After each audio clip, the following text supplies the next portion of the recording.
Ladies and gentlemen, welcome to the Salty Dog Podcast. Let's get salty!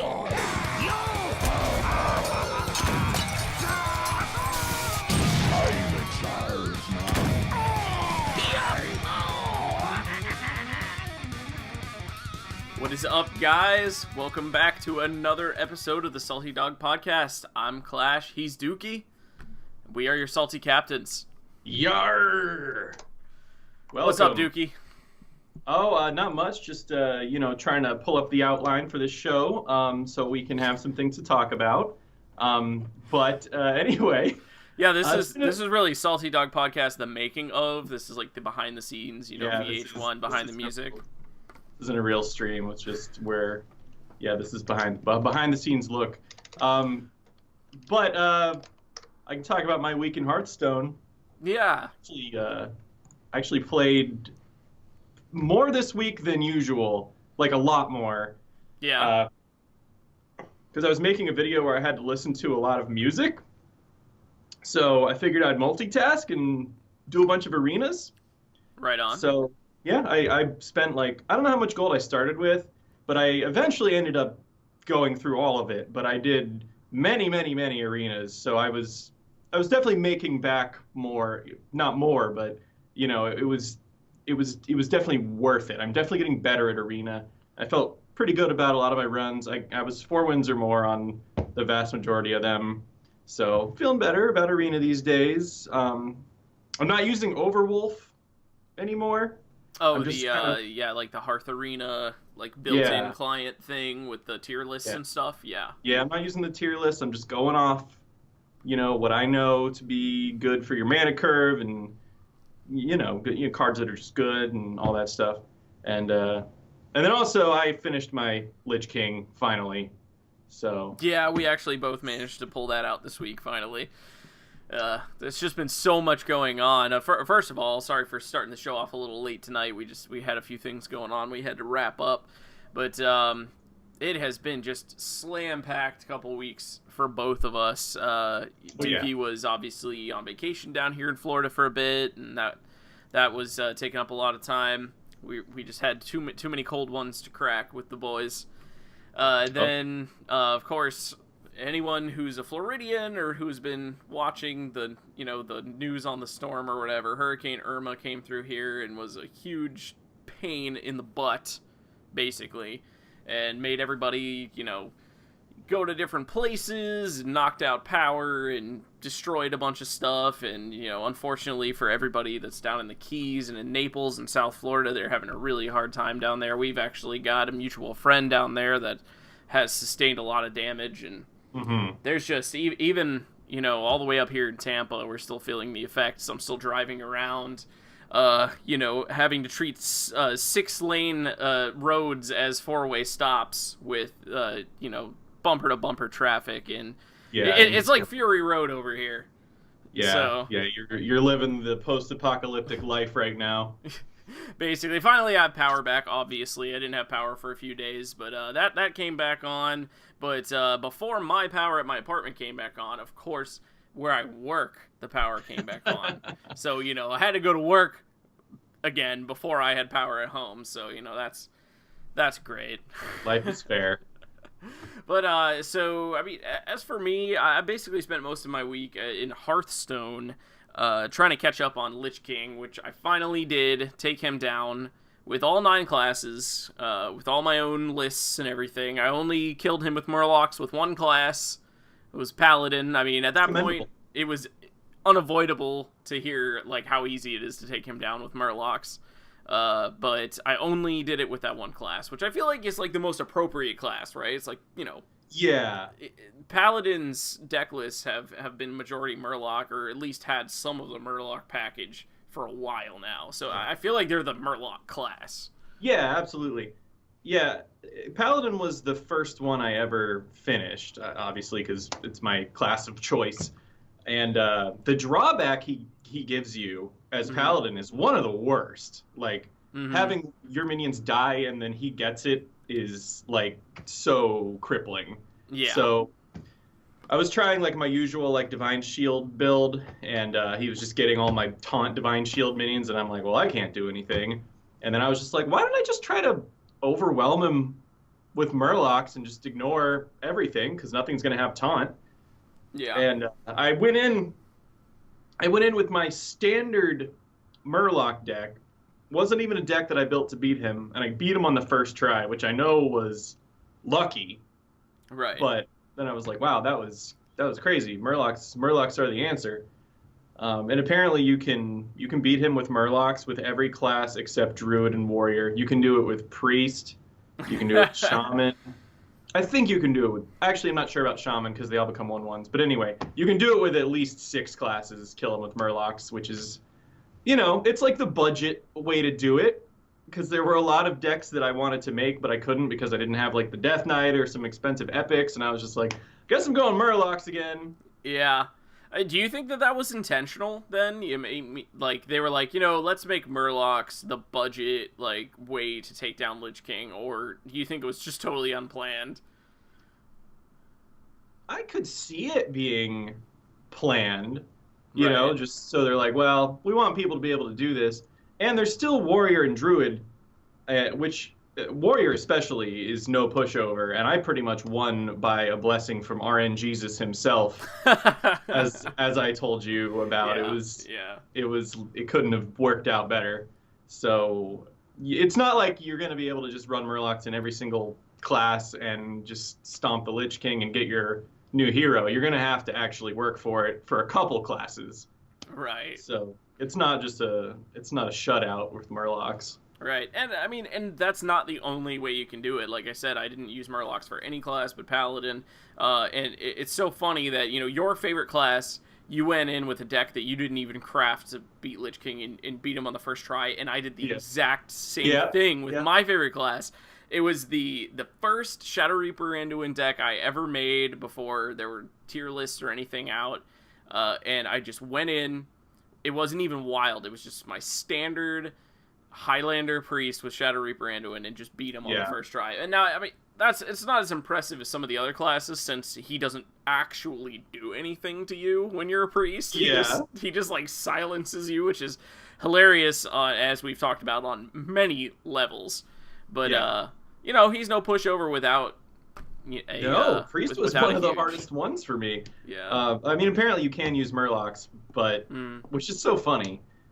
But Priest I ended up doing an Amara Death Rattle, just kind of classic Priest deck, and that eventually worked. Amara was good for surviving through the ice bolt fatigue thing that he does. Yeah. If anybody, what is it? Remorseless Winter. Oh, good. Yeah. If anybody wants our Lich King deck list, I'm sure you can look this stuff up online, but if you guys want to see what we used in particular, just let us know on Twitter and stuff, and we'll give you the hookup. Yeah, I actually used like the same archetype for a couple classes, like using Murlocs for Mage and Paladin or whatever, but I used draw out mechanic for a lot of the classes that I beat him with, like Warrior, like Mage, like Rogue. Those may have been the only 3. I can't remember if I did it with any others. It didn't really work for Druid.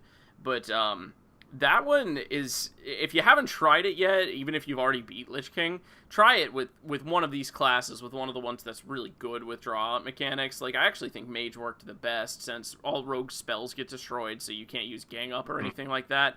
Mage has Duplicate and Manic Soulcaster and some really cool things for, getting multiple copies of Anti-Healbot and Cold Light Oracle. And the thing to know about the Lich King fight, and it's totally, especially if you were just smorking him with Murlocs, this is something you might not even realize, is that after the Frostmourne phase, on turn 7, it doesn't, he doesn't have to draw Frostmourne. His turn 7 is always Frostmourne, no matter what. And he wipes his own board, of course. It'll come back after Frostmourne dies, of course, but he summons the 6/2/6s. In that phase, he does not play cards. No matter what they are, he won't play spells, he won't play an additional minion alongside the 6/2/6s, he doesn't play anything. And once I realized that, I was like, it's going to be so easy to, like, burn his entire deck. So Mage really does lend itself to this strategy because you can just keep freezing the 2/6s with, like, Blizzard and, you know, all Frost Nova, all that stuff, and then eventually finish him off with, like, a Flame Strike. And you can just keep burning his entire deck. Like, you can forestall that whole Frostmourne phase for, like, at least 4 turns and just, like, basically put him into fatigue as soon as he's able to play again. Mm-hmm. And it was a lot of fun to do that. So yeah, that was the only deck I did that with was Warrior. I wanted to do it with Mage, but I didn't have some key things like Manic Soulcaster, so I couldn't make the Healbot copies and stuff. So I ended up just going Murlocs with Mage. Yeah, it's so funny that you can do that. I mean, you know, it's cool that people were able to you know, participate and take the Lich King down and everything. But in a way, I was, like, a little salty about it. I was like, man, I could have just, like, Murloc smorked him with all these decks that, like, you know, it didn't just happen right away. I wasn't like, all right, draw out, Mage, let's go, and I just beat him. Like, no, that was, like hours, you know, deck revisions and restarting, you know, a lot of tries, so. Yeah, I don't really feel proud of my Murloc win. The only one I feel proud of is Paladin, because that's before I knew Murlocs were the answer, and it was just my Murloc deck from Standard. Right. And that just did the trick. But other than that, I'm way more proud of, like, my Priest, Warrior, and Druid wins and decks, you know, than I am of just killing him with. Although Rogue was an obvious choice for Murlocs because he just gets rid of your spells, and I was just like, okay, Murlocs it is. Those are minions. I mean, with Rogue is obviously, like, the classic mill deck, and I'm so trained from old adventures to recognize that milling these raid bosses is, like, a really consistent strategy. I was like, it's Rogue. Clearly, I'm drawing you out. Yeah. So I just went with that strategy. Yeah. But anyway, Lich King's, like, almost old news at this point, which is crazy. I feel like it just came out. But we finally got our Arthas heroes. You're still actually using Liadrin, which I am. Yeah, you're just dedicated to that Blood Elf cause. That's right. I'm gonna be a hipster about it and use it because it's gonna be the most obscure Paladin hero. Because everyone's gonna have Uther and Arthas. Right. And then that Liadrin. That's something special. I've got to rep Arthas for a little while, but I honestly feel like I'll probably go back to Liadrin too for the same reason. She's a Blood Elf, and she's gonna be the least common one, which I always like. That's the only reason it's tempting to get Magni, because no one uses Magni. Mm-hmm. Like, I forget he exists all the time, but Magni is just, like, not as cool as Garrosh, so true. That's probably why. Yeah. I mean, basically the same reason I got Medivh. I mean, I love Medivh and his whole aesthetic he's got with, like, you know, the crows and everything. Like, in general, I just like him, but he's also pretty uncommon because he's one of the heroes you have to pay for. Now, and, like, I was just like, I'm getting him. That's it. So. Yeah, I was actually thinking about this the other day, maybe yesterday, about getting Medivh because I kind of hate Jaina in general.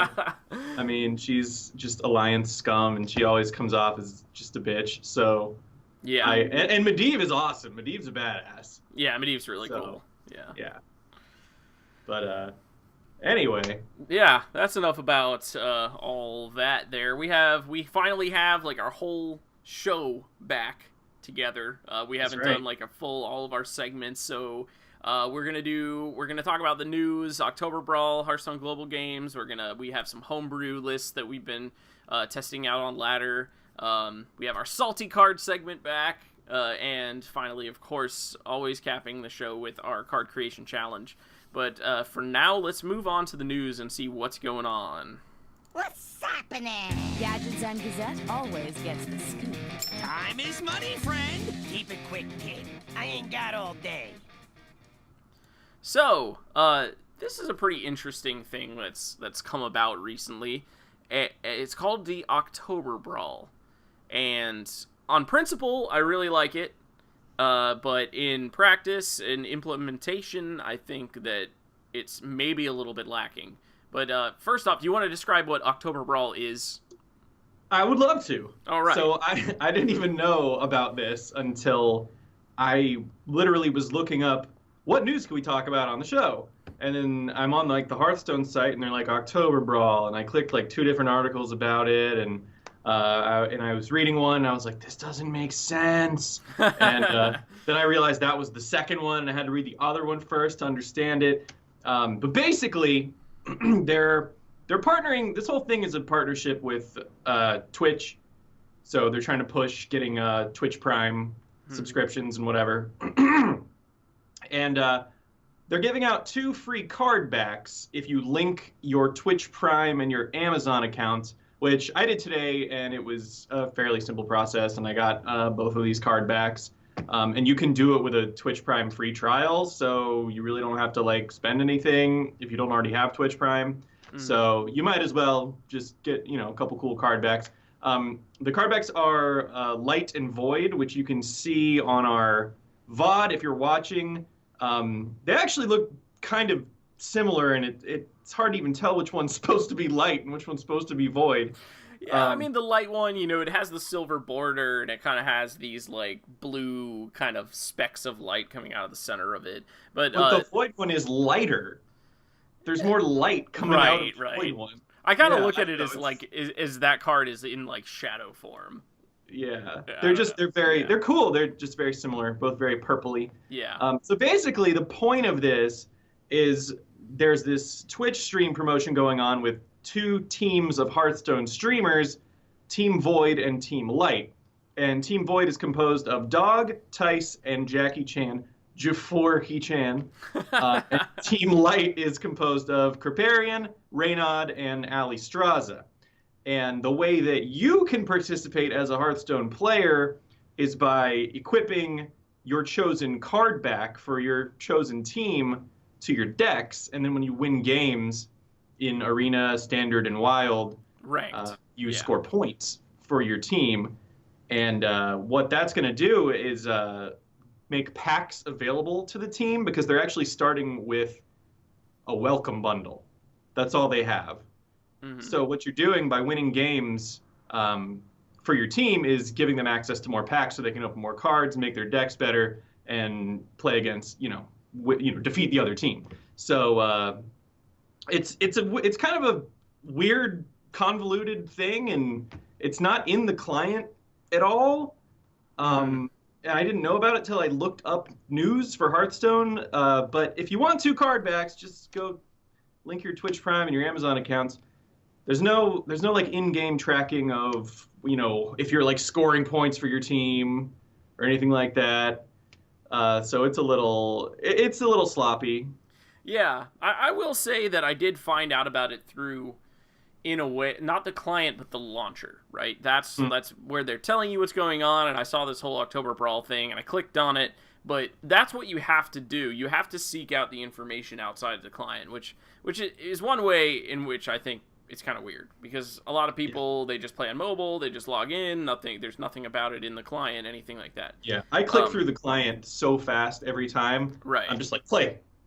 Yeah, I don't want to read anything, yeah. But I did happen to click on it, and I do have Twitch Prime and Amazon Prime and all that, and I already had my accounts linked, and it was a pretty simple process. I mean, you do have to go to another website and everything to do it, but it's not that hard if you already have Twitch Prime, especially. And then I got my card backs, and I was like, cool. I want to participate in this. So, I equipped the Void card back, which is my chosen team, and I have it as my favorite, and I'm just using it for all my decks right now in ranked. And I was thinking that when I won a game, kind of like when you complete a quest or something, it tells you. It's like you've made progress towards your quest. You destroyed 10 out of 30 minions or whatever it is. I expected it to come up and be like, congratulations, you scored points for Team Void. Or something to make me feel more connected to this, like, this competition that's been so abstract up to this point. And there's nothing. And it really doesn't feel, even though I'm using the card back and I know that I'm contributing to it or whatever, I feel so removed from it. Yes. And that's the problem that I'm having with it, is that it's really cool. It's like this viral marketing kind of thing, like cross-marketing between Twitch and Hearthstone, and like it's a community event, but it doesn't feel like one. Yeah, I agree. It's a cool concept. Like if there was some way in game to keep track of your progress and if you're scoring points for them and showing a point. I remember they did this in World of Warcraft when during the Argent tournament when like you had to do these daily quests to collect resources to like build up the Argent tournament. Do you remember that? Yeah, absolutely. Yeah, that took forever. It was player driven. Yeah. And you could see the progress in game. Like, oh, I did a daily and I contributed this much lumber. And like it made you feel like you were part of the cause. However small your contribution was, you could still quantify it and be like, I did that. So and there should be something like that, and I don't know, maybe a button where you can see the team's statuses. Yeah, all of that would be great. I mean, even just something as simple as, like, I don't need it quantified. Quantification would be awesome, and a ladder list or whatever, like a top points contributed from the community list would be amazing, of course. But even just as little as just the game client recognizing that you just won a ranked game with the card equipped and saying, you did it. Like, it popped up with, like, the card, like a picture of the card back on the side and was like, you scored points for Team Void, like, way to go. Like, that would be enough for me, honestly, to make it feel real. Something. Yeah. But as it stands, you're just like, I guess I'm helping. Yeah, exactly. So, I mean, I don't know how taxing it would have been, like, development-wise to add anything like that, but I think something fairly simple could have been added to integrate it a little bit more into the client. If I were Twitch, I would be a little salty for them handling this promotion sloppily. So, I don't know. It's not hurting anything. Everyone gets 2 free card backs, but it would, I don't know, for people like us that like to, just see the numbers go up when we're playing a game. Right, it'd be nice to actually have a, something there. Yeah, but anyway, it could be more of a... Yeah, anyway, it's cool that they're doing it at all. I mean, it's not something that they needed to do, of course. Could have been handled a little better, in my opinion. But it is a cool thing. Like, if you hadn't checked it out yet, it's right there on the client, or you can check it out on Hearthstone or on the Blizzard's official website or anything like that. If you don't have Twitch Prime, like Dookie was saying, you can get a free trial. If you've already done that, well, then you might have to pay for it if you want to if you want to join in. But it's a pretty cool thing. At least you get it too. This isn't sponsored, I swear to God. No, it's really not. So, moving on from the Oktoberbrawl, we had the Hearthstone Global Games going on. Yes. I don't really know what that is as much as you do. You're telling me it's like the Olympics of Hearthstone. I use that comparison because what it is it's not, it's not like BlizzCon Hearthstone Championship Tour where you're just trying to figure out who's going to be crowned the champion or anything. Right. It is country versus country. It's like a, like a patriotism pride thing. So Olympics, right? Like go USA sort of deal.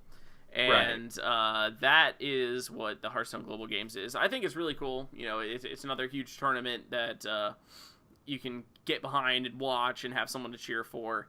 Aside from just, of course, Hearthstone Championship Tour, which we also have every year. But this is only the second year of Hearthstone Global Games. And you had pulled some interesting kind of like stats on what decks were successful in the Hearthstone Global Games this year. Yeah, Blizzard released like this whole infographic page on their website. If you just go to the Hearthstone site, you can see it, and it just shows a lot of stats. Like it shows how many Doomsayers were played, how many secrets were played, how many hero powers were used. There were 37 Jade Idols summoned in one game. Wow. The most popular neutral minions, which was Firefly, by about double the other two, which were Acolyte of Pain and Tar Creeper. Tar Creeper. I definitely, I had to put my hand out. I had to think. I love Tar Creeper. I put him in like Yeah. all my decks. Yeah, I'm not he, like, surprised about Firefly. I mean, he gets played in a lot of decks. So yeah, Firefly is just a really high value one drop. But anyway, the most interesting piece of data was the most successful classes that were used in the global games, and there was the top three, and they were all very close. They were all neck and neck. Were Druid, Warrior, and Hunter, which yeah. very unexpected to see Hunter. And not only that, it's not some magic new build that, just this, there's one Hunter deck that works. There are actually two builds that made it into the final round. So, I think we have a slide of those. We do. So Druid, not surprising at all. Druid has been the top of the meta since Knights of the Frozen Throne came out. Warrior, not altogether too surprising. I don't see it as much on ladder as I did in previous metas, but Pirate Warrior, no one can deny that Pirate Warrior is still incredibly strong. Hunter it's what I ladder with right now. Exactly. Hunter is the one that's really, really shocking. It's like, whoa, you never see Hunters, and when you do, like, at least for me, I feel like they're not really all that difficult to kind of beat with the meta decks going around. But we do have a slide here of two Hearthstone Global Games lists that did really well. We have the Ukraine's mid-range Hunter that actually is using Deathstalker Rexar. And then you have Czech Republic's Face Hunter, which is all just, hit curve, go face, like classic Hunter style. But it's less facey than we have seen. Right, because that old, using Abusive Sergeant and Leper Gnome and just getting in chips of damage hasn't worked in a long time. No, they nerfed that into the ground. Yeah. Most aggro these days is very dependent on maintaining a board. Right. And that didn't used to be the case. I agree. Yeah, right now it's all about repetitive damage. And it's very interesting. I play a lot of Priest, and, obviously it's, like, very defensive, and you have to use your cards sparingly because you're playing Highlander. At least that's the deck I'm playing. I'm not playing the big Priest. I still use the Shadow Reaper Anduin. Even as little, I should say, as 3 or 4 damage that threatens to be repetitive on board is too much now. Like, you cannot let 3 damage keep hitting you.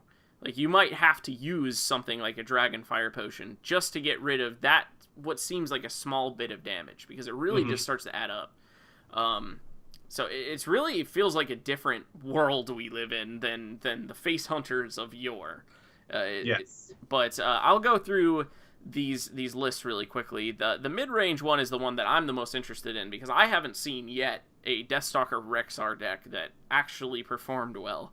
So this is running 2 Alley Cats, so it's still got a lot of, you could say lower value, but just like early game minions. Alley Cat, Crackling Razor Maw, Kindly Grandmother, Scavenging Hyena, of course, that card's insane.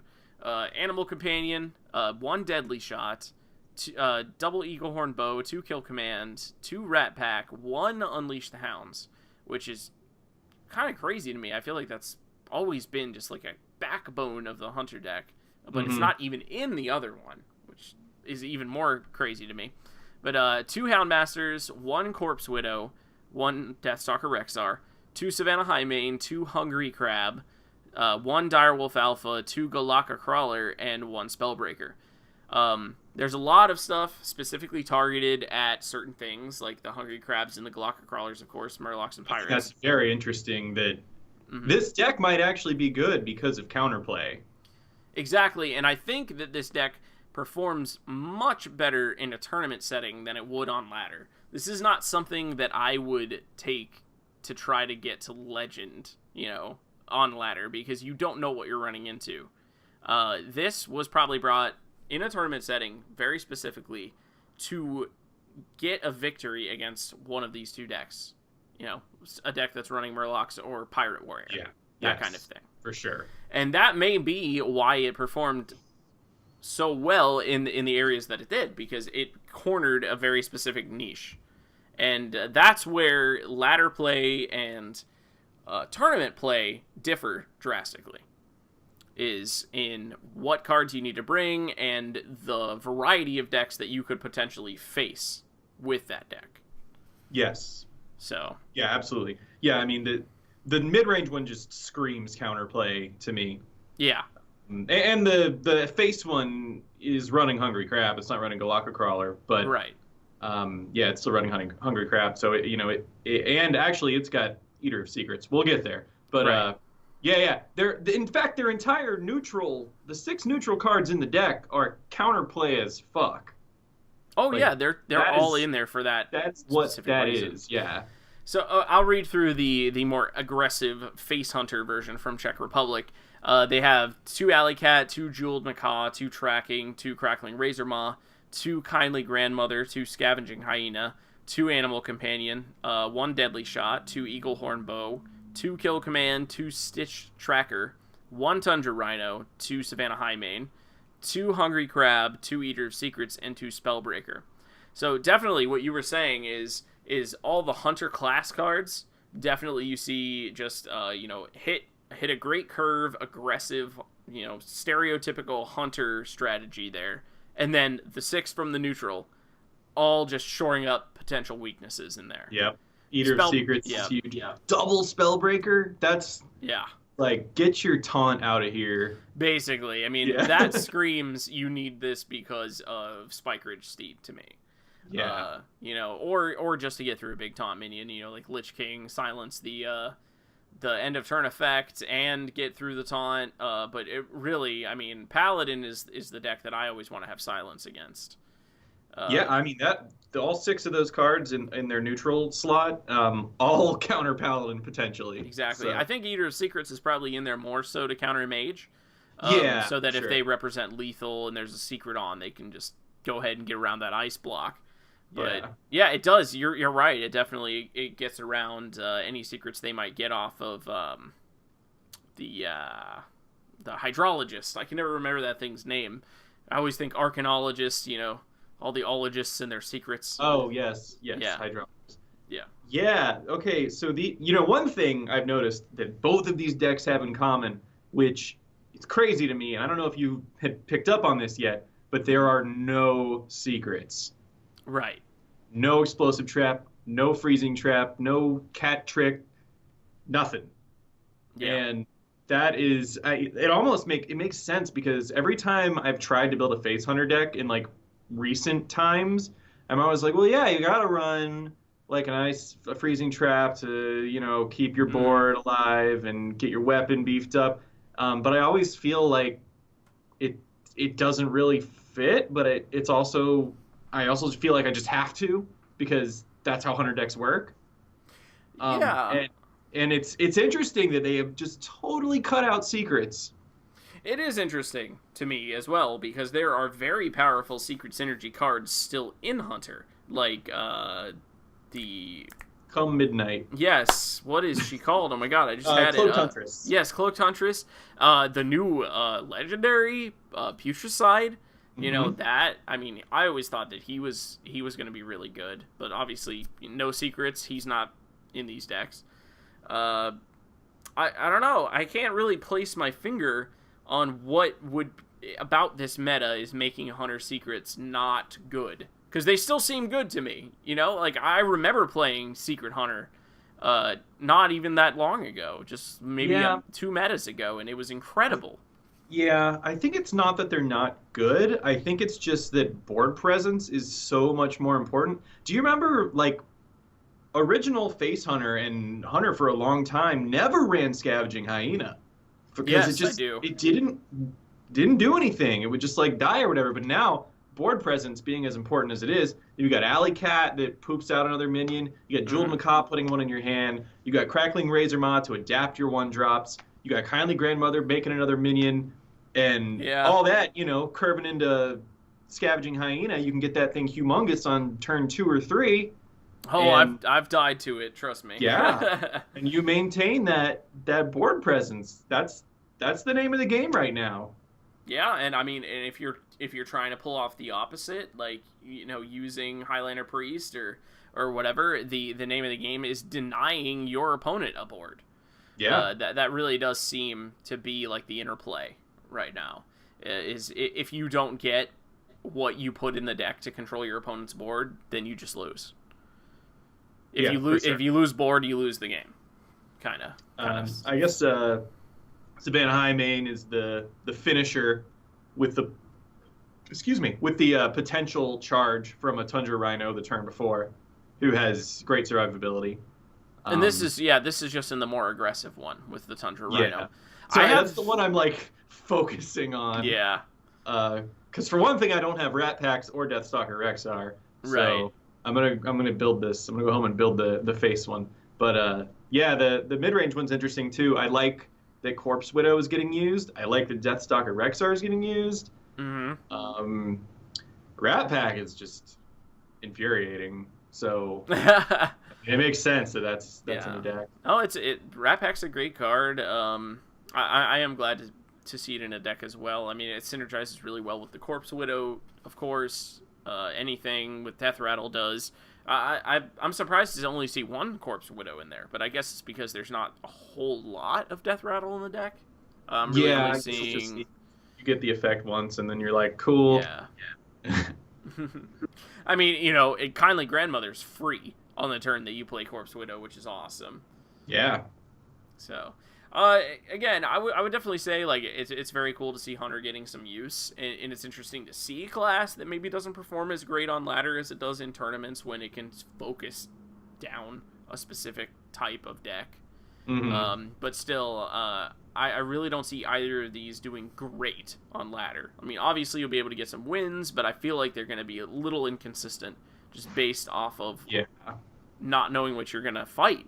It's completely different from tournament where your opponent's deck lists are public knowledge. Like, you can just look it up. Like, this is what I'm fighting against. This is what I need to counter.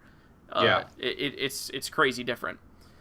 But very cool to see Hunter getting some play. Because I kind of miss Hunter. I mean, pretty much. I would put it at a solid second favorite class for me. This game. Wow. Yeah. I really like Hunter. It's definitely up there. It's up there for me. Yeah. It might be my second favorite, honestly. But yeah, no, right. I thought that was really interesting. That I was like, Druid Warrior and Hunter? Is this standard? What? Like. That's what made me question if it was even a standard tournament. I was like, oh, is this like an arena tournament or something? Like Wild or something? Yeah.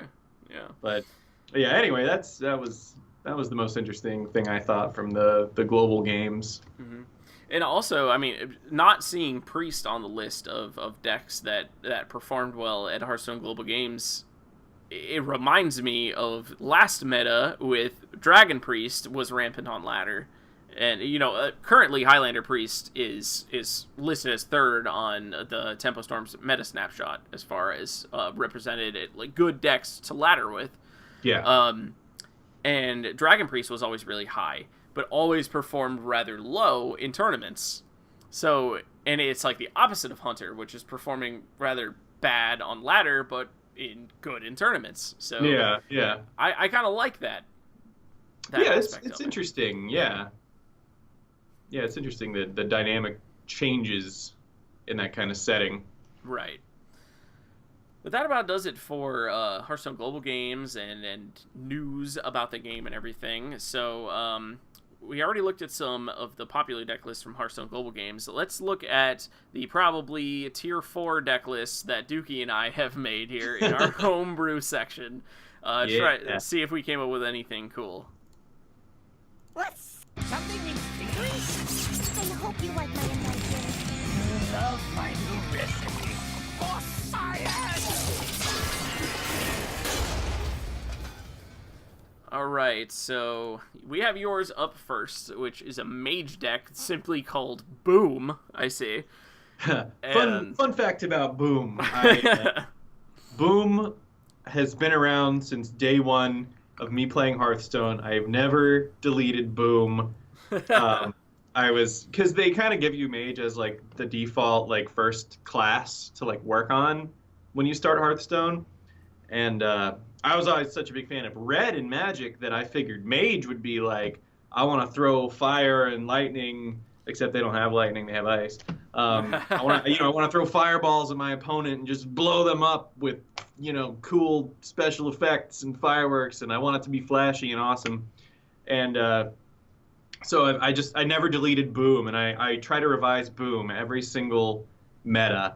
And the past few times I've made Boom, it's been an Archmage Antonidas deck, because I pulled a golden Antonidas one day a long time ago, and I want to use it every chance I get, and finish the game with like 8 golden fireballs in my hand. But so Boom's an Antonidas deck. He's a main win condition, but another win condition in there is Medivh, who is gonna let you benefit greatly from your expensive spells. But I'll go through the deck list real quick and then explain some of my choices. So you got Babbling Book, Mana Worm, Mirror Image, Arcanologist, Frostbolt, Primordial Glyph, Sorcerer's Apprentice, Arcane Intellect, Ice Block, Fireball, Ghastly Conjurer, Water Elemental, 1 Cavalist Tome, Blizzard, Antonidas, 1 Firelands Portal, and Medivh the Guardian. So the main thing that made me want to remake Boom was, where is it? Ghastly Conjurer. Ghastly Conjurer is a 4-mana 2/6, so like decent stats, and it puts a mirror image in your hand when you play it. And for anyone who's ever used an Antonidas deck, the more cheap spells you have in your hand, especially if you manage to get a Sorcerer's Apprentice out, the more cheap spells you have in your hand, the more fireballs you can crank out on the turn you play him, which is probably the only turn you'll have the chance to because of the nature of this crazy game. So that's the reason for Ghastly Conjurer. Primordial Glyph is a great addition to, it's obviously not from Knights of the Frozen Throne, but it's a fairly newer card. And it's a great addition to an Antonidas deck because, whenever you have 2 spare mana, you just say, all right, let me just try to find a cheap spell, and I'll just save it for, my Antonidas turn. You got the 1 Cabalist Tome in there to just load up. It's never a bad idea unless they give you the 8 mana Christmas tree secret thing, which is just silly. I'm running Ice Block, so you can just be like, fuck whatever you're doing, kill me. I'm throwing fireballs, I don't give a shit. I hate Ice Block, but at the same time it works for the strategy, so, not dying is a really good strategy in this game. Yeah, not dying tends to help. I've got Blizzard in there instead of Flame Strike because it fills out the mana curve better at 6 and pretty much does the same thing. You've got Antonidas and Firelands Portal on 7, so I didn't want that slot to be too gummed up. And then, of course, Medivh at the top of the curve. If you drop anything, Cabalist Tome, Blizzard, Firelands Portal, I mean, really any spell with Atish equipped is good for you. But, you want to try to get your high dollar spells cast when you've got Atish equipped. So he's kind of a secondary win condition, and if you happen to have Medivh and Atish equipped and a bunch of Antonidas fireballs, then that's probably GG. So that's Boom. True, yeah. I am a bit surprised to see Medivh in there because usually when you're building a mage deck, if you're going to use either of them, it's kind of a decision, like Medivh or Antonidas, like because they kind of promote differing strategies. Like I can see, like obviously you're not going to be able to combo Antonidas and Blizzard in the same turn, so I can see getting like the additional benefit off of that. But like one card that comes to mind that you could potentially use instead of Medivh is just like Alexstrasza. Yeah, Alexstrasza definitely crossed my mind, and that's just a good card. Put them in kill range. When you've got a handful of firewalls. I like Medivh just conceptually, and I feel like with any deck, in this is never the case for your opponent, but for you, when you're playing, you don't always get your key card. You don't always get your Antonidas. You don't always get your fucking Reno. You don't always get your Raza. Dude, that is real. I can't tell you how many times either Shadow Reaper Anduin or Raza has been in like the bottom 3 cards of my deck or something. It's right, like, wow. Exactly. So Yeah. I feel like Medivh and Antonidas have kind of similar effects on the game. You get out this fatty, and then when you cast spells, you benefit greatly from it. Mm. So that's kind of the idea. I mean, they are a little, on the opposite ends of that because Antonidas wants cheap spells, and Medivh wants expensive spells. Right. But you don't know what you're getting. I mean, Cabalist Tome could put all kinds of expensive stuff in your hand. Babbling Book could do the same. And then there are a good handful of expensive spells in the deck. So I don't know. I'm not like in love with Medivh being in there, but I just think he's cool and fun. No, that is not up for debate. He is a really cool Sometimes card. that's enough. Yeah. Medivh is one of the coolest cards I think they've printed, period. Yeah. I mean, like giving weapons to non-weapon classes and having it synergize with, spells rather than just making attacks. I've always thought Medivh was really cool. So Yeah, Medivh is a super cool card. yeah, you make a really good point. That even bothers me sometimes, where people are just like, yeah, the strategy is totally based around, like, let's just say Antonidas or whatever. It's like, okay, that's cool. What if he's the last card in your deck? Yeah. It happens. So, I mean, even in a Mage deck you're only running 2 Arcane Intellects. That's all the card draw you have. Mm-hmm. So, what are you going to get through? Maybe like 20 of your cards if you're lucky? Yeah. That's like a third of your deck that you just don't have access to. Yeah, no, it's true. Yeah, I don't know. I can't justify. I've never been able to justify having that one win condition card. And anytime it works against me, I'm so mad. Yeah, I know. I totally understand where you're coming from. I'm feeling these feels really bad right now, even with a card that you can have more than one of. And that's Gadgetzan Auctioneer, because, like, I don't know, you were there with suffering through with me when I was testing out a couple different iterations of trying to make a rogue deck. Yeah. And I'm just, like, so adamant on making this work. I don't know why, because, like, rogue is clearly just not my class. Like, I just cannot rate those cards or tell when rogue's going to be good. But I just really, I guess I'm, like, trying to get better at it or something. And I wanted it to be, have some tempo options. I've got a lot of removal in the deck. It's not my my homebrew deck of the week, but just very briefly on it, I have stuff like SI and the Shadow Blade, and eventually ramping up to having a bunch of Rogue's cheap spells and getting Gadgetzan Auctioneer as my engine for drawing. Yeah. And I just try to wait and wait and wait for that Gadgetzan Auctioneer turn, and I always end up having, just to survive, just to blow all those cheap spells.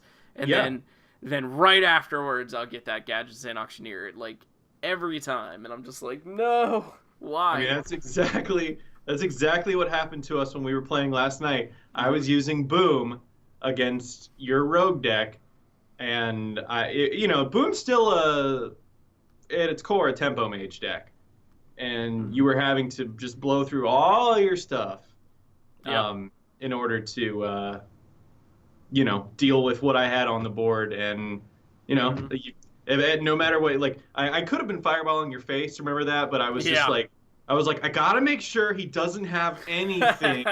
So I'm like fireballing your arcane giants, and I had like fucking 8 fireballs in my hand, and it was very sad to watch that happen.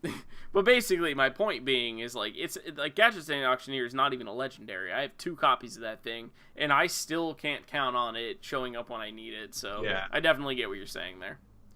Yeah, for sure. It's always been a vice. So for my homebrew deck, I am bringing a warrior list because I'm sick of Pirate Warrior, and I really wanted to try to make a warrior deck that did something else.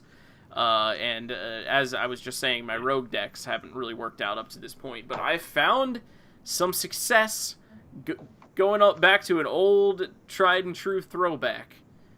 Control Cthulhu Warrior. For anybody, Cthulhu's still in Standard? Cthulhu is still in Standard. Can you believe it? So the best part about this deck is that when you throw out your first Cthulhu buffer, like you turn 2, you throw out Beckoner of Evil, your opponent will usually emote. That's the best Yes. part. Because they're like astonishing.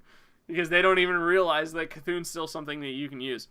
Now, it just kind of occurred to me, like I had a warrior quest or something, and I was like, I'm not playing Pirate Warrior. It's not happening. I just don't want to do it. So I wanted to make a warrior deck, and I'm just thinking, what can I do? I pulled, from a pack, Scourge Lord Garrosh, the Death Knight. I still think that he's really powerful, even though he doesn't see much play. I wanted a deck that I thought I could use him in. And I'm just racking my brain. I'm like, Control Warrior. I was like, when was Control Warrior the most annoying that I can remember it being? It's like, that was Cthulhu's time. And Cthulhu is not a wild card yet. So I'll read through the list and talk a little bit about why I decided to go with this. So 2 Beckoner of Evil, 2 Execute, 2 Fiery War Axe. RIP Fiery War Axe, by the way. That'll probably change after the nerfs go through. 2 Slam, 1 Sleep with the Fishes, 2 Acolyte of Pain, 2 Disciple of Cthulhu, 2 Ravaging Ghoul, 2 Shield Block, 2 Tar Creeper, 1 Blood Razor, 2 Cthulhu's Chosen, 1 Brawl, 1 Skulking Geist, 2 Ancient Shield Bearers, Twin Emperor of Eklor, 1 Doomcaller, Scourge Lord Garrosh, and of course Cthulhu.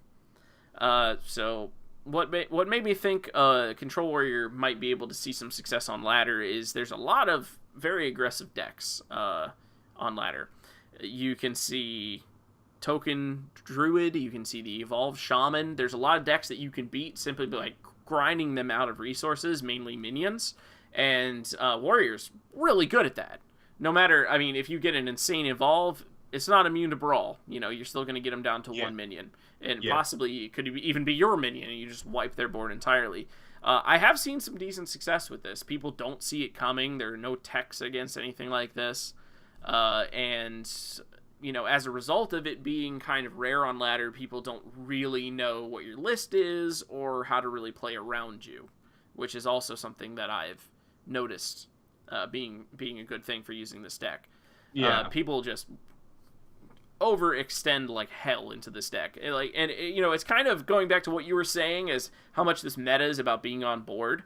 That's what people are trying to do. Like, more minions. I gotta swarm. And Control Warrior has always just taken that and just slammed it on its face. Like, Control Warrior can take big boards. Literally, with slam. Exactly. With slam, execute. You know, the classic combo.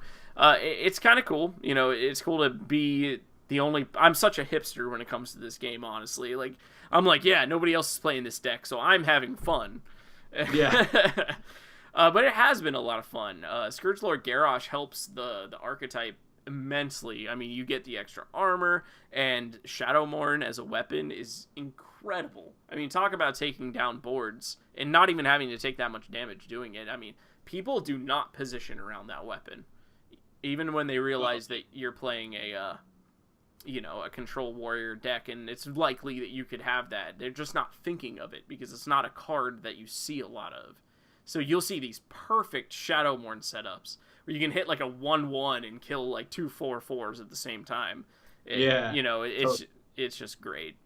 Been having a lot of fun with it. You absolutely have to run Skulking Geist. I actually had 2 Skulking Geists in the deck at one point.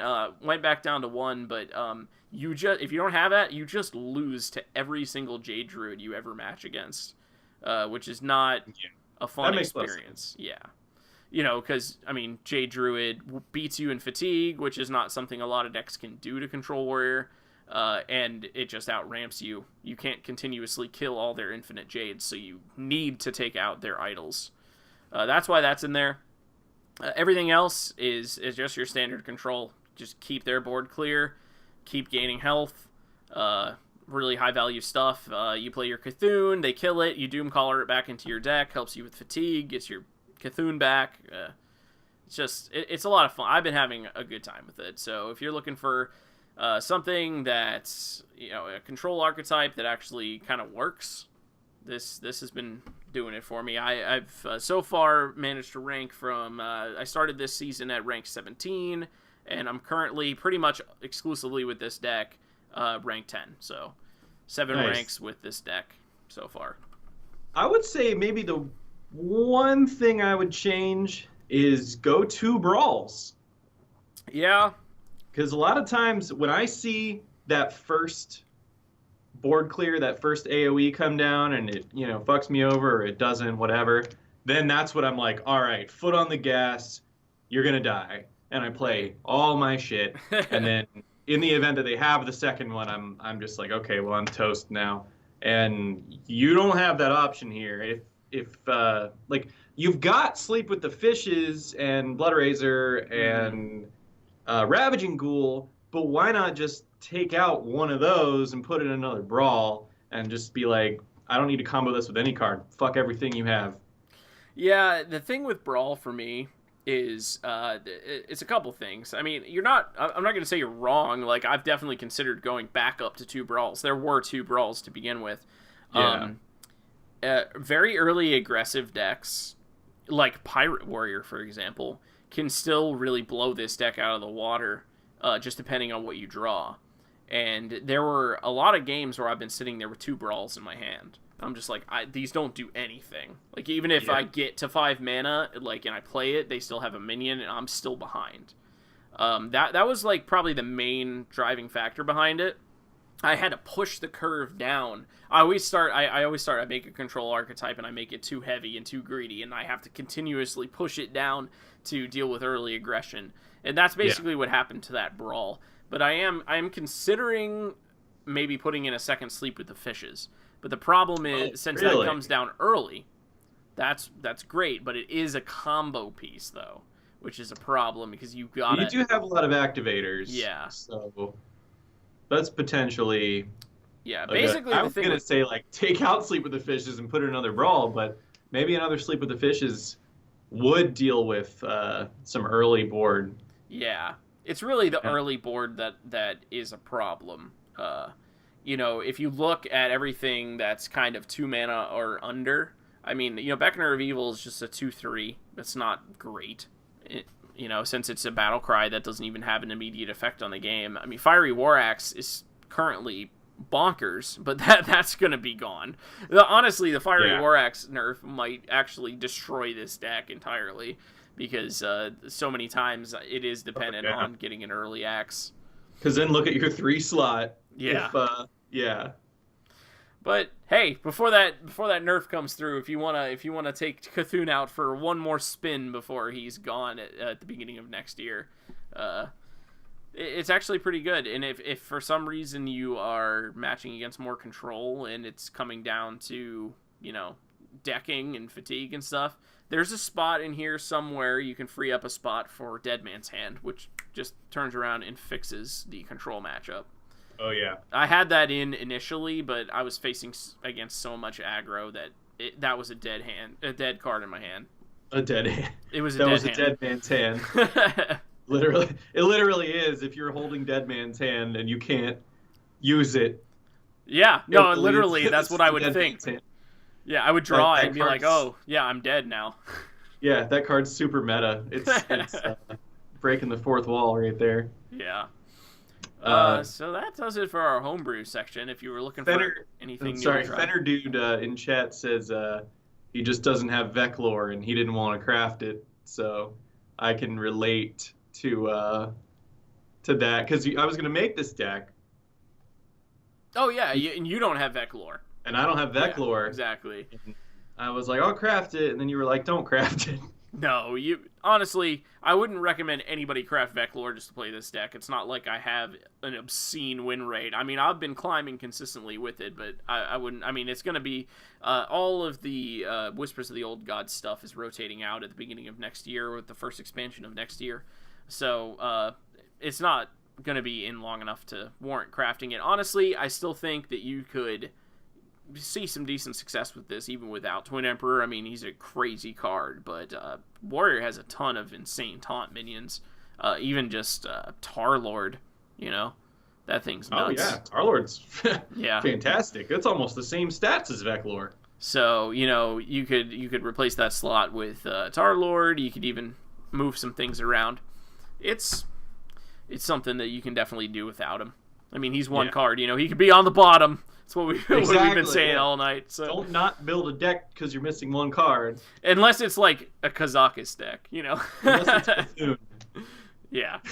But you get Cthulhu for free, so hey. Yeah, everyone has Cthulhu. All right, so that does it for our homebrew section. So for our next section, we don't always, but something kind of unique to our show is Dookie and I get particularly salty when we play this game, hence the Salty Dog podcast. So we have a little segment called our Saltiest Card segment, which is what has been making us the most angry to play against, whether it's arena, ladder, or, just in general. So let's take a look at what's been really tilting us lately. You gotta be kidding me! Necessary? What? Really? All right, up first, as always, is your card, Dookie. So, I didn't really have one in mind for this week until I went looking for one. And I was like, what? I'm sure if I just look at the meta decks right now, I'll see something that has been pissing me off. And this one's a long time coming. Dragonfire Potion is such a good board wipe. And it's one less than Flame Strike, one more damage, and yes, it hits your minions, but Priest doesn't have minions. Like, they just want to kill your shit. Priest doesn't care. No, Priest doesn't give a fuck about that. And I think what pushes me over the edge in the current meta about Dragonfire Potion is that these are Highlander decks, and there's only one in the deck, and they always have it because they maybe they drew it, maybe they got it off of Shadow Visions. That pisses me off. And the fact that this card is intended to synergize with dragons and be in a dragon deck, and they're just like, fuck it, it's 5 damage to all my opponent's minions. I don't have any dragons, but I'm still gonna do it. And I'm just like, get this out of here. Like, fuck off with your better than Flame Strike board wipe. It should be like Dragonfire Potion. If you have a dragon in your hand, deal 5 damage to all minions except dragons. Yeah. There you go. I just fixed the card for you.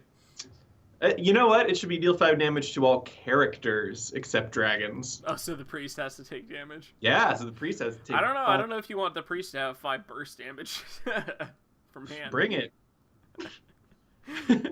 True. Bring it, you fucking wuss. No, as soon as Dragonfire Potion was revealed, I had the same thought. I mean, Dragon Priest was a big thing at the time when it was revealed, so I mean, it was probably even stronger then because their board would survive and they would actually have a board, which is not what current Priest does unless you're playing Big Priest, but that's like a totally different story.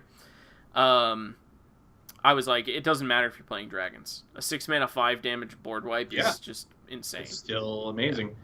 But honestly, Dragon Priest was fun, and this card didn't make me mad before now. Like, I was like, well, this makes sense, because you just run this in a dragon deck, and obviously you've got 2 of them, because it's not a Highlander deck, so you're going to, it's like I expected it, and I was like, you got dragons, I got to watch out for that Dragonfire Potion, but now I'm like, I never see it coming, and I should. I don't respect Highlander decks' ability to have answers as much as I should, because they can and they do. And I'm like, you have one of everything, so that means in my mind that you have nothing. It's like everything's so inconsistent that I don't feel like I can justify playing around it, and then I just get wiped out, and I'm like, stupid. I got you. Yeah, the thing about it is take away Dragonfire Potion and Priest is unplayable, basically. I mean, Priest needs a big board wipe, and Holy Nova is not a big board wipe. In the time between Dragonfire Potion and Light Bomb rotating out, Priest was in a rough spot. And it needs a big board wipe. And, like, seriously, like, this is the backbone of the class, almost. Yeah, that makes a lot of sense. Yeah. I just wish it was... I think it just bothers me that it's intended for dragons. No, I totally get it. And it's still, like, better than when it was in Dragon Deck, so I don't. All right, so that's what's got Dookie pissed off. This week, what's really been getting under my skin is an old classic, nothing new here. Flame Tongue Totem. I don't know what it is about this card lately, but I feel like I have not been able to kill this card. 2 mana 4/3 charge? What? It's a 2 mana 4/3 charge. Yeah, you're right. True. Yeah. And it doesn't even have to take damage itself to kill your opponent's minions or whatever. So, I don't know. I've always known, obviously, the Flame Tongue Totem is an incredible card. I mean, it is quintessential to the Shaman class. I've used it before, I've played against it before, but lately, every time this card comes down, I make every move that I can to position myself in a way that I can take it out, and I just can't do it. This card just lives and lives and lives. They roll the 1 in 4 chance Taunt Totem, or they have the Lightning Bolt or the Jade Claws to take out one of the minions that I needed to finish this off. And they just end up getting so much value out of these little pissant minions, their little totems, their fireflies, just having the +2 attack, that it's incredible. And I'm just like, it's like turn 5, and I'm like, how is this thing still alive? I can't kill it. I haven't drawn my pain. I don't have anything to deal with it. And I'm just like continuously having to face down like all this damage because of this card. And it's just driving me nuts. It comes out of nowhere. It's if you've got 2 minions out, this is a 4/3 charge for 2 mana. Absolutely. This is a Korkron Elite, or is that what he's called? Korkron Elite? Yeah. Yeah, it's a Korkron Elite for 2 mana. Yeah. And then you can just throw more shit next to it, and they get it just lives. It lives. Yeah. Because sometimes you have to make that decision. You have to be like, what removes more damage from the board? I'm gonna die. I need to take as much damage off the board as I can. And sometimes you have to kill the thing that it's buffing, because that's what takes more damage off the board. Right. Like if it's like a big minion or something, and you don't have enough board or removal or anything from hand to take out Flame Tongue Totem 2, and you just want to live, and then it's still there, and then they drop God knows what, and you're still, eating all this extra damage, and yeah, it's a crazy card. Yeah, it's just lately I feel like it's giving me more problems than it ever has, and it probably has to do with the fact that I'm usually playing a Highlander deck, and my removal is a little bit more sparse, and they can really effectively deal with boards. If I throw out like let's say Curious Glimmer Root to challenge this thing, they have a Firefly ready to go to just kill that before I can trade it in. So, it's been causing me a lot of trouble. Understandable. Do not like to see it. All right, so for our last segment of the show, we have our card creation challenge, which we do every week, where we put out on the week before, we give you guys a prompt for like a guideline for a type of card to create. It could be specific text or specific theme. And last week I posed the challenge. I was even more stressed out about the hurricane than I am this week. And the only thing I could think about was natural disasters. So that was the theme for last week's card creation challenge. Create a spell or minion or something like that harnesses some sort of natural disaster as its theme for the card. So let's take a look at what we got this week in our card creation challenge. Prepare yourself for the ultimate test. All right, up first from Harrison, we have Rapturous Storm with a glorious doodle of lots and lots of fire, I think. Oh, it's a good doodle, all right. And I think there's like a tornado in there, too. Like fire and, yeah. This is a really interesting concept to me. It's like a permanent effect. Semi-permanent. It's a 5-mana paladin rare spell. For 5 turns, 1 to 3 bolts of lightning strike enemy minions for 2. So cast this on 5, And I'm assuming it would be like a start of the turn effect, so it might not start until, or maybe an end of the turn effect or something. Let's say end of the turn, so you get the benefit the turn that you play it. So Yeah. It almost feels more like a shaman spell because of all the randomization and the fact that it's lightning or whatever. But I guess randomly assigned between 1 and 3 bolts will just randomly hit your opponent's minions for 2. So I guess, you get 2 bolts on 1 minion, or, 1 split onto 3 different minions. Pretty cool. Yeah. Yeah, it's cool. It's you can guarantee that some damage is going to happen for many turns, and Yeah. it's it's probably really strong, honestly. I think it is. I don't know if I would say it's overpowered, because it could. At worst, it's 5 mana for 10 damage, but it's across to 5 turns, which is kind of a long time. So I don't know. I'm not sure, really. It could be a lot more than 10 too. So, and it will be consistently, because you're not going to continuously roll 1. So. Yeah. It kind of reminds me of Avenging Wrath a little bit, like dealing damage randomly to targets and everything. Yeah, so that's cool. It's over more time. Yeah, I don't even know really how that would play out. It would be cool though. Like, it'd be nice to know. It's like, all right, I kind of didn't do a whole lot on my turn 5 or with my 5 mana crystals, but I know the next few turns are gonna be rough for my opponent trying to deal with all this. Oh yeah. Yeah. For sure. So it's a cool idea. Thanks, Harrison. Up next from That Hail State, we have Elemental Calamity, which is like a Dragon Fire Potion for Shaman. 5 mana, deal 4 damage to all minions except elementals. Overload 2. So 6 mana for 4 damage to everything. But your minions, presuming you're playing this in an elemental shaman deck, that's pretty good. Yeah. It's not quite as good. Well, actually, it's kind of like 7 mana for 4 damage, so it's like a Flame Strike.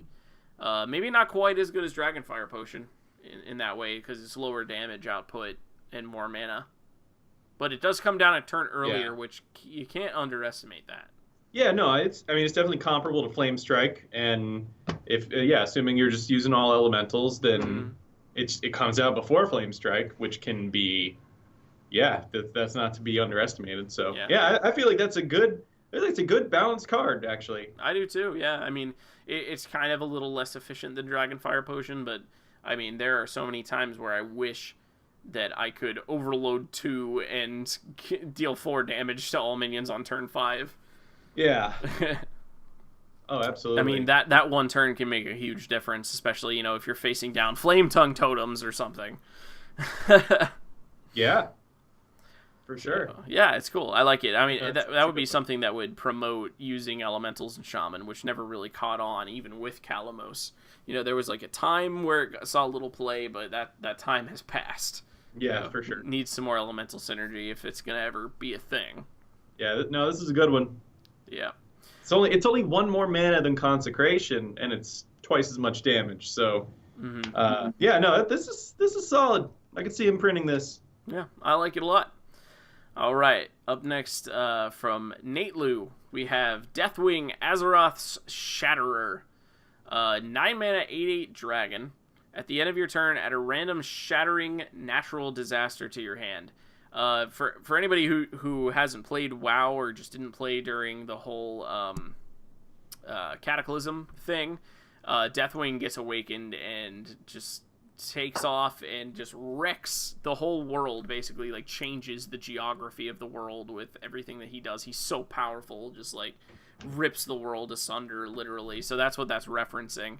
And he, at the end of your turn, he has an end of the turn effect like Lich King, and he can give you one of these 3 cards, which is referencing one of the things that he did when he awakened in WoW lore, which is Flooding of the Infectus Scar. Return all minions to their owner's hands. Whenever a minion is played until your next turn, freeze it. So that's like Vanish on crack, because you return everything to your hand, and if your opponent plays anything, they freeze, which obviously they were going to be asleep, or however you want to put it, have summoning sickness in Magic terms. the first turn they played it, that means they will actually stay frozen through your opponent's next turn. Yes. Which is incredible. Oh, yeah. But your minions won't be. It's double summoning sickness. Yeah, basically. Formation of the Great Divide. Half of each player's minions swap owners. So, Ooh. yeah, obviously an insane control card because you don't have a board and then you just take half your opponent's minions. Yeah. That's insane. Yeah, MC Tech on crack. All these cards are something on crack. Yeah. And when he submitted it, Nate Liu actually said, "Is like, is this overpowered? I think it is." And I'm like, yeah. I'm agreeing with you. Mount Kilimanjaro Erupts is the last one you can get, which is silence all minions. And Mount Kilimanjaro. Sorry, Mount Kilimanjaro. Oh my god, did I really say Kilimanjaro? I totally You said did. Kilimanjaro. I'm just like mixing my WoW lore with real life, which is something I do on a regular basis. Yeah, that happens. Silence all minions and then destroy them all. So, just forget Death Rattle, forget all that nonsense. Just gone. They gonna die. Yeah, this is way overpowered, but it's cool. I like the reference to the in-game happenings. It was pretty cool to be playing during the release of Cataclysm because Deathwing could potentially just fly over the zone you were in and just start causing all kinds of havoc. It was pretty cool. Yeah. That never happened to me. I wanted to be killed by him so bad, but it never happened to me. Yeah.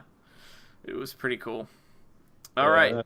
So up next from Aoricos Dragon, we have Heat Wave, which is a shaman spell, 8 mana, deal 3 damage to all enemy minions only. For each minion that died, you give your opponent an overloaded mana crystal.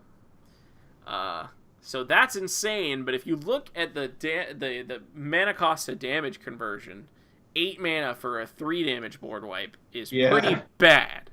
It's pretty underpowered. So, does your opponent gain mana crystals, or does it overload their mana crystals? I think it overloads them. I think that there just might be like a little bit of a discrepancy in the wording there, but I would think, like, let's say it's your turn 8, they're going into their turn 8, and you kill 2 of their minions, they're only going to have 6 mana on their turn 8.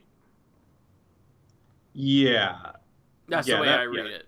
There's definitely an application to being like, fuck your mana next turn. Yeah, absolutely. That's powerful. So this might actually be worth it.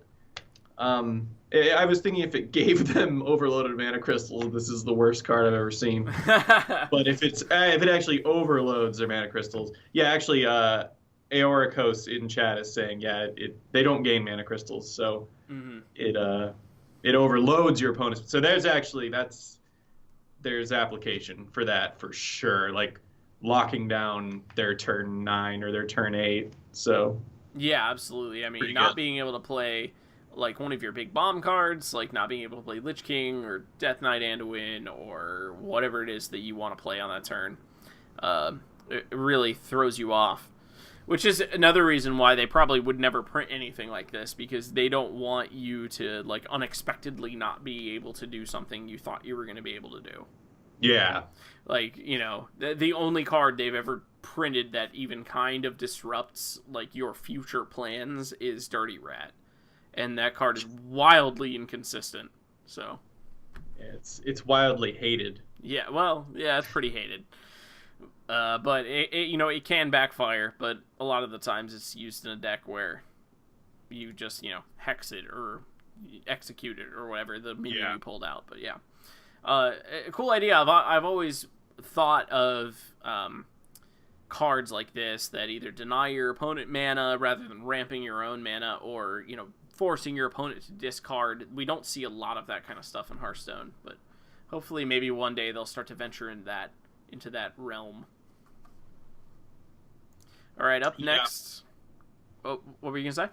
Oh, just it reminds me of how you remember I used to play a lot of land destruction and Magic, Yeah. and whenever I pulled it off, like you were always so mad Oh, hell yeah. because you're just like, I can't do anything. I just can't do anything. I'm like, yeah, that was the plan. It is. Yeah, I can see why they don't push mana destruction too But it's hard. not even destruction. It's losing it for the one turn. If you were like tapping my lands in Magic, I'd be like, all right, well, at least next turn I can do it. But you're like, nope, all your lands gone. I'm like, okay, well, I quit. All right. Up next, from Kuyoya, we have Taco Tuesday Mudslide. Which really is probably the worst natural disaster that anyone can think of. 4-mana rogue spell, epic spell. All minions on the field lose 2 base health. Any minions with 2 health and under return to their respective owner's hand. So it's kind of a weird one because it can't actually kill anything. Because if it kills them, they just go back to their owner's hand. Yeah. But that actually benefits Rogue in a way because they have a lot of Battlecry minions, combo minions, and stuff that benefit from being returned to your hand. So overall, just like really weird card. Yeah, I think it's solid because you can plan it to work out in your favor no matter what you've got going on the board. Yeah. You can send things back to, you can attack and then send things back to your hand to protect them or get their battle cries again or their combos or whatever. You can, trade strategically and send everything back to your opponent's hand. So it's a neat card. It's actually, as funny as it is, it's actually like a skillful card. Like, because you do have to like do math and like manipulate numbers to make this work out in your favor. It's actually really interesting. We'll see in a little bit here. My submission's actually incredibly similar to this, which is funny. But up next from DJ Fresh, we have Tidal Destruction. Otherwise known as Dragonfire Potion for Shaman again, in a different way. 6 mana, deal 5 damage to all minions, and freeze them, and you overload 1. Wow. So there's the freeze part. I think this is actually pretty balanced, because the freeze part takes the place of like not hurting your own dragon minions, if that was even a thing in Priest, which it's not currently. And then overloading, I mean, it's kind of like just flame striking for 5 and freezing everything at the same time. It's like Blizzard and flame strike in the same one. It's Blizzard on crack, but it hits your side. Yeah. Yeah. The part that makes it more balanced is that it does hit all of your minions. So obviously this could only be played in like a heavier, more control-based deck where wiping your own board isn't going to screw you. Yeah, for sure. Yeah, it'd have to be like more of a control shaman kind of build. Yeah. And, I mean, I like that it does the freeze thing, because they've been pushing freeze mechanic for Shaman, even though it hasn't really caught on. Yeah, it hasn't done anything. No. And this wouldn't synergize with Murabi at all, because Murabi would just die. Yeah. But nobody plays him anyway, so... this would be an incredible Control Shaman tool, though. And Control Shaman is in a pretty bad place right now. I would know because I spent a while trying to make it work, because I've always kind of liked Control Shaman. I like the whole Death Rattle-y aspect of it, where you can, get the Storm Guardian from White Eyes and all that stuff, and resurrect them with N'Zoth. And it's always been pretty decently strong, except in this meta, I just can't get it to work at all. But this would be a card that would help that a lot. Yeah, for sure. It's like a more targeted volcano. Exactly, yeah. Not targeted, but more just like everything's gonna die. Yeah. So. Exactly. Yeah, Volcano. I'm not even sure why that card didn't pan out as well as we thought it was going to. Maybe it's still some untapped potential there. It's still RNG, True. Yeah. All right, so that was everything from our listener submissions. Thanks for all the cards we got. Last up, we always have submissions of our own for our challenge. And up first, we have yours here, Dookie, with Florida weather. Yeah, I was trying to think of the worst natural disaster I could think of, and simply living in Florida and experiencing the awful weather is a natural disaster in and of itself. So this is a legendary spell, and I didn't know how to format this, but it's one of those like the Nether Portal from Warlock, where once you play it, it hovers on your board like as like a minion or whatever, but it's not a minion. Right, But right. it just hovers there. So for 6 mana, Florida weather, for the rest of the game, at the beginning of your turn, unfreeze all minions, deal 1 damage to them, and cast a random shaman spell with random targets. So you got all kinds of weather just flying around, just doing whatever it feels like. So it's too hot to be frozen. I mean, you just take a damage because it's really hot, I guess. And then, really the shaman spell is like a storm happening, which it's just obviously happens all the time in Florida. It's raining frogs now. Lava, which is what it feels like outside. Yeah. Earth shock. I don't know what that would be. Walking on a parking lot barefoot. Yeah, that's a good one. Or the sand. Or the sand. I've had to Or run across the beach burning sand. Yeah. Yeah. Good Earth shock. That hurts. Obviously, hurricanes. Obviously, hurricanes. Yeah, you would always like just the general weather, just the heat of Florida, always bothered you a lot more than it bothers me. But it is really hot and humid down here for anyone who hasn't. I'm in it. Like when last time I visited, I'd be like in the weather, and I'd be like, "Oh, this is so bad," and then I would go back inside. And literally every time I would step outside again, I wouldn't believe how bad it was. It's so unbelievably bad that my mind couldn't like process it correctly to like understand how bad it was. I'm just like, yeah, it was really hot. It was really humid. It sucked. And then I go out and I'm just like, jeez! Yeah, it's always been kind of the bane of your existence. I can deal with it better. It's the cold. The cold gets me more. But Anyway, Florida weather. Make sure you're prepared if you're planning on visiting, folks. All right, next up, mine is Windstorm, which this is the one that's really similar to the one we saw from Kuyoya. It's a 4-mana rogue spell, rarity. Deal 1 damage to all minions. Then return a random minion to its owner's hand. So you've got the AoE effect, and you've got the bounce effect built in there. And, it's still kind of built around you manipulating the numbers to where it works out for you. So either killing all of your opponent's smaller minions and then returning a bigger one to their hand, or manipulating it to where something gets returned to your hand, or at least the probability as high as it could, be for the best outcome for you. Yeah. It's kind of like Sap and Fan of Knives rolled into one card. You don't draw, and it also hurts your minions, but you've got that additional effect in there. So, Fan of Sap. Fan of Saps. Yeah. It's like I feel like it's a very typical rogue card. You gotta get up to some shenanigans to kind of make this work in your favor, but you totally can, because you're like, it's kind of like you have to think in the same way you have to think when you use Defile, because you're like, okay, after that 1 damage hits, what's going to be left alive, and you have to calculate, like what health everything's at before you cast this, so you know what's going to die and then what could potentially bounce. Yep, exactly. Yep, it's a skillful card. It requires, manipulating the numbers on the board, and crunching the probability of how bad is it going to be if the wrong target gets bounced, how good versus how good it's going to be if the target you want gets bounced. And can you control with 100% certainty what target gets bounced? Exactly. So yeah, it's definitely a skill card.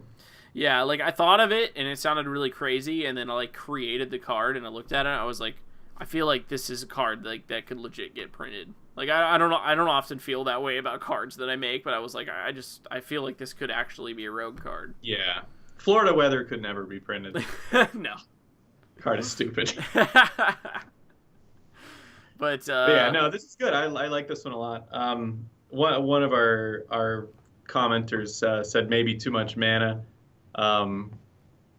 Maybe it might be just because the effect is random. I mean, I kind of based it around Fan of Knives is 3, Sap is 2, Windstorm's 4, so it's kind of like a discount. But and you don't draw. Well, you draw with Fan of Knives. Exactly, you do draw with Fan of Knives, so maybe make this card draw you a card. That's approaching probably too much value status at that point, but approaching borked. Maybe it could be 3. I don't know. Do you think it's OP at 3? Well, Fan of Knives is 3, hits all enemy minions. This is, if it at 3, would hit all minions, and has a added effect that could be good. So that kind of sounds worse than Fan of Knives to me. Oh yeah, but you think so?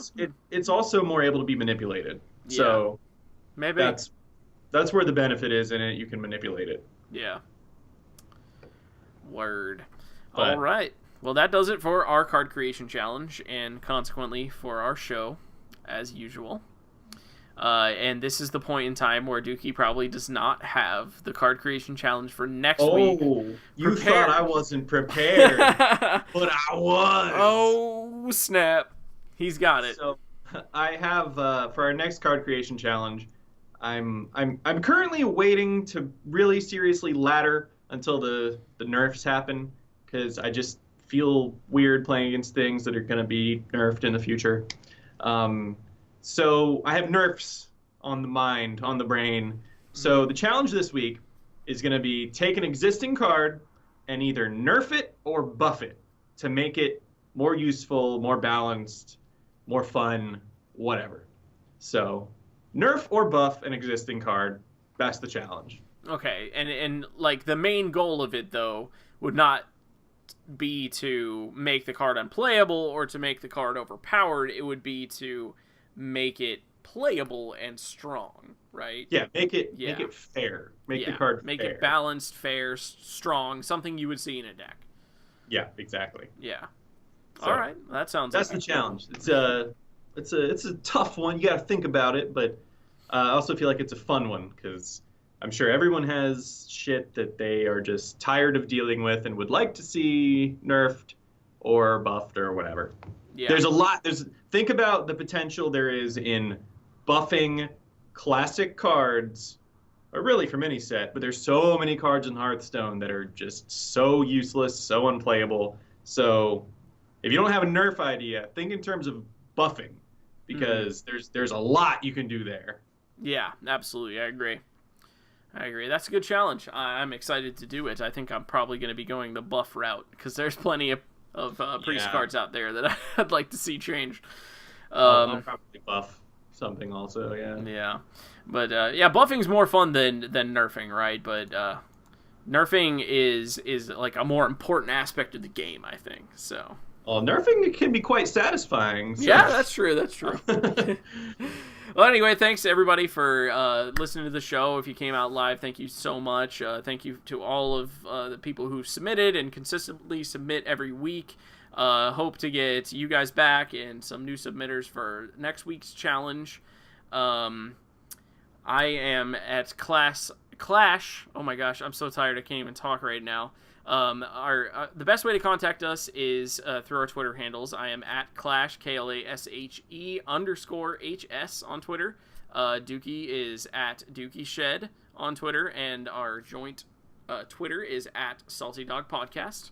That is the best way to send us your cards. We use hearthcards.net to create the cards. It's very simple, great service that makes them into PNGs, which is the best format to submit it to us. So just tweet it at us, and we will get you into our next show.